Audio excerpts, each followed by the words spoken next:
Assalamualaikum warahmatullahi wabarakatuh. Eh,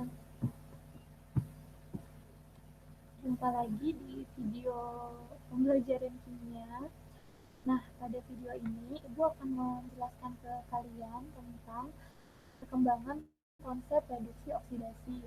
Nah, sebelumnya kalian belajar tentang bilangan oksidasi, sekarang Ibu Guru akan kenalkan ke kalian tentang konsep dari reduksi oksidasi. Maksudnya reduksi oksidasi ini dapat kita tentukan. Jadi reduksi oksidasi ini konsepnya mengalami perkembangan. Awalnya adalah berdasarkan reaksi penerimaan dan pelepasan oksigen. Jadi kalian bisa baca ya yang berdasarkan penerimaan dan pelepasan oksigen. Ada juga contohnya Ibu Guru kasih di sini. Kemudian yang kedua ini konsep reduksi oksidasi berdasarkan pelepasan dan penerimaan elektron. Kalian juga bisa baca di sini.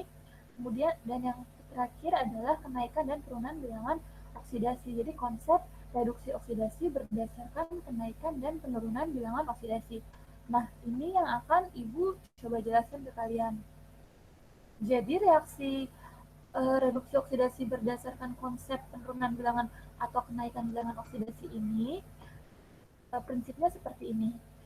Jadi reaksi oksidasi adalah reaksi yang mengalami kenaikan bilangan oksidasi. Sedangkan reaksi reduksi adalah reaksi yang mengalami penurunan bilangan oksidasi. Di sini contohnya adalah Zn ditambah dengan Cl2 menjadi atau bereaksi menjadi ZnCl2. Reaksi ini merupakan reaksi reduksi oksidasi. Kenapa? Karena atom Zn mengalami oksidasi sebab mengalami kenaikan bilangan oksidasi dari 0 ke +2. Sedangkan atom Cl mengalami reduksi sebab mengalami penurunan bilangan oksidasi dari 0 ke -1.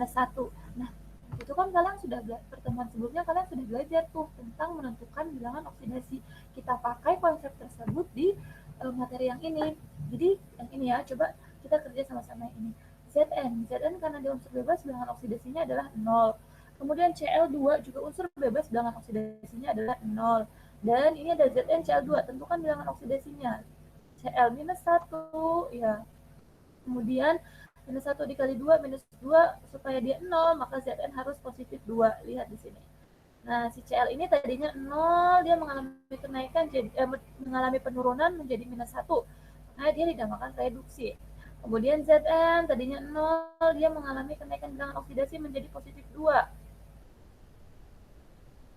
Makanya dia namanya oksidasi. Jadi karena dalam satu reaksi ini terjadi ada yang mengalami reduksi dan ada yang mengalami oksidasi, makanya reaksi ini disebut reaksi reduksi oksidasi. Untuk lebih pahamnya atau untuk lebih jelasnya, Ibu akan menjelaskan ke kalian beberapa contoh. Di sini ada contohnya. Tentukan apakah reaksi berikut termasuk redoks atau bukan.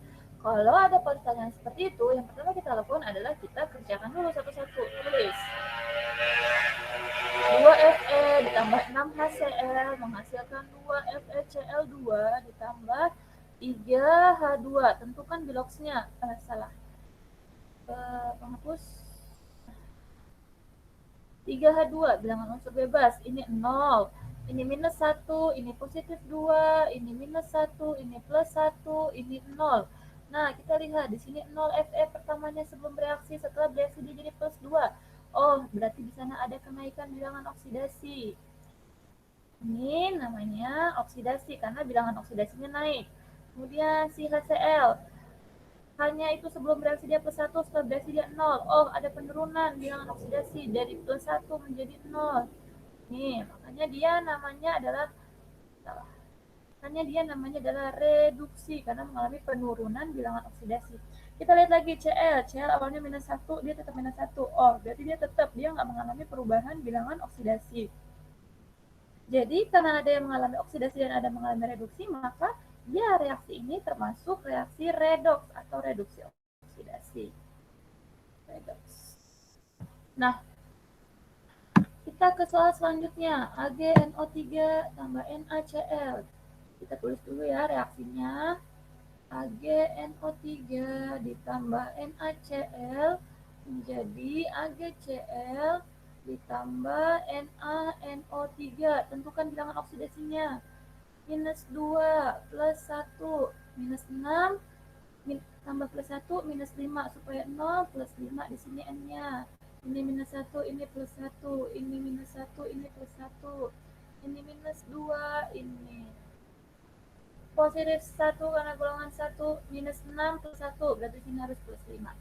Kalau kalian perhatikan semuanya, AG tidak mengalami perubahan, N juga tidak mengalami perubahan, O tidak mengalami perubahan ya, dia sama-sama tetap min 2, Na plus 1 setelah bereaksi juga plus 1, Cl minus 1 setelah bereaksi juga minus 1. Maka reaksi ini dapat kalian simpulkan adalah bukan redoks. Nah, seperti itu.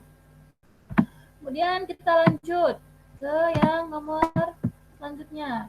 Tentukan reduktor, oksidator, hasil oksidasi dan reduksi, hasil reduksi. Nah, reduktor adalah zat yang mengalami oksidasi. Jadi dia kebalikannya ya. Sedangkan oksidator adalah zat yang mengalami reduksi. Oke. Kalau disuruh tentukan begini, jadi kita harus tahu dulu siapa aja yang mengalami reduksi dan siapa aja yang mengalami oksidasi. Ya, kita tentukan lagi satu-satu. MnO2 tambah 4 HCl bereaksi menjadi MnCl2 ditambah 2H2O ditambah Cl2. Tentukan biloxnya masing-masing. Cl2 0, ini minus 2, ini plus 1, ini minus 1, ini positif 2, ini minus 1, ini positif 1, ini minus 2, supaya dia 0, ini plus 4. Lihat nih, Mn mengalami perubahan bilangan oksidasi. Dia mengalami kenaikan bilangan oksidasi, makanya dia mengalami oksidasi. Kemudian yang mengalami penurunan adalah si Cl.